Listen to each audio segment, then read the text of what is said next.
Hi, everybody. This is Stefan Molyneux from Freedomain Radio. I hope you're doing well. This is the truth about the pay gap between the genders, men and women. Of course, a very, very important topic to grapple because one of the methodologies often chosen by those who wish to diminish your freedom is to set you at odds against freedom and saying that in a state of freedom, of free choice, of the free market, you will be discriminated against based upon gender, based upon sexual orientation, based upon minority status, and so on. And there, of course, is prejudice, sexism, and racism in the world, but one of the things that is quite true about human nature is that we may love our prejudices, but we sure love the color green even more. We like money even more than we like our prejudices, so the free market tends to punish those who exercise irrational prejudice, and it tends to reward those who are egalitarian in their pursuit of talent. So let's look at some of the facts about the pay gap, and hopefully this will help ease some people's fears about the degree to which the free market discriminates. So let's start with an introduction. So a stat you've probably heard quite a bit is women are paid 77 cents for every dollar that a man earns. So this has been all over the media, and alongside rape statistics, and you might want to check out my presentation, The Truth About Rape Culture, for more on this. It is one of the most common statistics used to highlight the supposed discrimination against women. And feminists, of course, bringing it up, and lots of other people. Barack Obama TV ad during the 2012 election campaign stated, quote, "The son of a single mom, proud father of 2 daughters, President Obama knows that women being paid 77 cents on the dollar for doing the same work as men isn't just unfair, it hurts families." So the first law he signed was the Lilly Ledbetter Fair Pay Act to help ensure that women are paid the same as men for doing the exact same work, because President Obama knows that fairness for women means a stronger middle class for America. So it's important enough to be mentioned in a presidential campaign. Let's look at some of the truth. So let's look at where the statistic came from, 77 cents on the dollar. 2009 United States Current Population Survey, which is conducted for the U.S. Bureau of Labor Statistics, researchers found that in the total sample, women on average earned $36,278 per year compared to $47,127 for men. That's a 23% gap. This figure had remained essentially unchanged between 2007 and 2008. So this 23% gap is calculated by averaging, of course, the annual income or earnings of all men and comparing that number to the average annual earnings of all women. No additional variables were controlled for. Is this an example of sexism in the marketplace or the workplace? Well, let's look at another finding of the exact same survey. People aged 55 to 64 make nearly twice as much as people who are aged 20 to 24. Is this evidence of ageism, discrimination based on age, or simply an effect of the gap in experience and career progression? It's sort of like when you compare individual income over time versus household income over time. If you don't account for the changes in households over time, you don't end up comparing apples to apples. So just looking at the crude statistics doesn't tell us too much. Let's break down the major male and female earning choices down to more narrow categories. So this is weekly earnings by marital status, 2009. So married women make $708 per week. Married men make $936 per week. Never married women make $577 per week. Never married men make $608 a week. In other words, it really crushes down the income disparity to, first of all, segregate between married and unmarried. And this goes all the way back, and you can look at Dr. Warren Farrell's book. He's been a guest on this show a number of times. He's got a book on the pay gap we will link to in the show notes. Even in the 1950s, there was a less than 2% pay gap between never married women and never married men. And never married white women between 45 and 54 earned 106% of what their never married white male counterparts made. So even in the 1950s era of Betty Crocker and apparently being chained to the stove in a grass hula skirt, barefoot and pregnant, there was less than a 2% pay gap. Now, marital status is important. Married often comes with it children. Of course, lots of women are having children out of wedlock, but in general, there is a tendency towards having kids.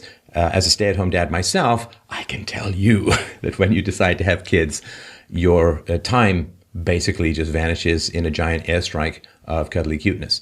So this is important to understand. We're talking about two separate categories. Married women with children are much more likely to stay home with the children because, sadly, Mother Nature has blessed them with the ever-joyful feeding bags, and men not so much. Men's nipples are all taps and no plumbing. So if women are staying home, they're more likely to work part-time. They also have to be available because of the ridiculous inefficiencies of government schools to pick up their kids long before the end of the workday. And so those limitations tend to occur. So it's not just a matter of sexism among employers. These are choices made by married couples. What about occupations? So this is a survey from 2009, and these are the number of survey recipients, the people who responded to the survey. I won't go into all the details, but as you can see, in healthcare, 74% or 73% of healthcare workers are female, and a smaller percentage of them are male. Same proportion is very close in education. Chief executives, it is 25% female, and the rest, of course, are male. Architecture and engineering, 321 out of 321 females, 2,076 males, so 12-13% females. Computers and mathematics, 25% female. The majority, of course, are male. Now, on average, jobs related to architecture, computers, engineering, and mathematics pay 36% more than jobs in education and healthcare. Chief Executive Officer's weekly income is over twice the earnings of healthcare and education workers. Now, there are some indications that women in general and overall have a slight preference for working with people rather than with things, computers, objects, tools, blowtorches, Canadarms, and so on. And that has some effect on their choices of careers. And there have also been studies that show that when women have more economic opportunities, they tend to gravitate more towards people-friendly fields or people-engaged fields like healthcare and education, which have lower salaries. So these are, again, other ways of looking at how this data breaks down. Doctoral and master's degrees distribution. This is from 2012. In the health sciences, 76% are female, 24% men. Education, 72% male, 72% female, 28% male. Engineering, 23% female, 77% male. Computer science, mathematics, 28% female, 72% male. And again, health sciences and education, where the majority of women are getting their degrees, are lower paying fields for a wide variety of reasons. And engineering and comp science, mathematics are higher paying fields. And it's interesting, just a sort of a by-the-by, a personal anecdote. When I moved to Canada when I was 11, about maybe a year after I moved to Canada, I saw my first personal computer, and got to get my sticky little hands on it. It was in a math class. It was an Atari 400 playing Star Raiders. I mean, I loved it. I was fascinated by computers to begin with. And for a couple of years in my early teens, I would take the computers home on the weekends, the 2K Pets and the 4K Atari 400s, and I would learn how to program. And I programmed text games. I tried to program a word processor. I programmed a lunar simulation of lunar landing simulation, and I tried to do Missile Commander with ASCII text. This means nothing to younger people, but I did all of that. And even on Saturdays, I would go in from 9 o'clock in the morning till 5 o'clock in the afternoon with a bunch of other guys. There were no girls there, a bunch of other guys who were also interested in programming, and we'd swap tips and delve into assembly and all kinds of basically crush your face up against the computer's innards and whisper to it in binary. And when I then got into being a high-tech entrepreneur in my 20s, the fact that I'd had thousands of hours of computer programming experience meant quite a lot in terms of how quickly I was able to advance in the field. So it also is not just your formal education, it's what kind of hobbies you have when you are a teenager. And again, doesn't prove anything, it's just anecdotal, but it's a good way, I think, of looking at these kinds of challenges. So what about work hours? So the difference, of course, between part-time and full-time is important if you're going to look at people's incomes.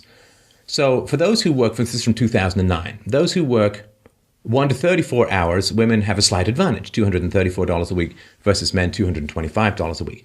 Now, 41 hours or more, a slight advantage, a more significant advantage goes to the men. $1,014 a week for women, $1,203 for men. So women are earning 4% more than men in the 1 to 34 work hour range, 16% more for men in the 41 and over. Now, on average, people who work 41 hours or more a week earn 5 times more than those who work between 1 and 34 hours.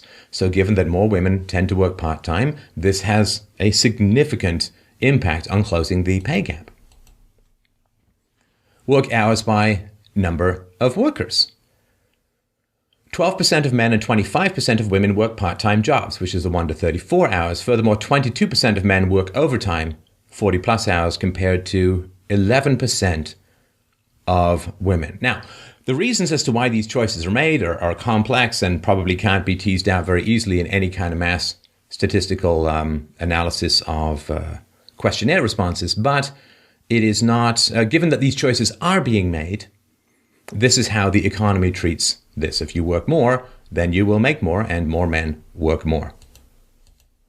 So in the US, the Fair Labor Standards Act requires employees to be paid 1.5 times their regular rate if they work over 40 hours a week. So given that more men work overtime, this is not insignificant in terms of the pay gap. So women are more likely to get part-time work, men are more likely to work overtime. People who work overtime earn 5 times more than those who work part-time, and women generally occupy lower paying jobs. And women who have never married earn approximately 5% less than their male counterparts. Marital status accounts for about 78% of the pay gap. And, the 5% can certainly be worked. We could work at closing it, but 5% is quite a little bit different than the numbers thrown around earlier, 23% gap. So I think it is important to understand where the pay gap arises. There are life choices that people make. I myself gave up massive amounts of work, as I've mentioned before. I used to write 1 or 2 books a year for the philosophy show Free Domain Radio. I haven't really written a book in 6 years because I've been a stay-at-home dad, and that is a huge time commitment. It's the biggest time commitment I've made, even including working 70 to 80 hours sometimes a week as an entrepreneur. It's the biggest time commitment that I've ever made in my life, and it has an impact on the amount of time that you can devote to working.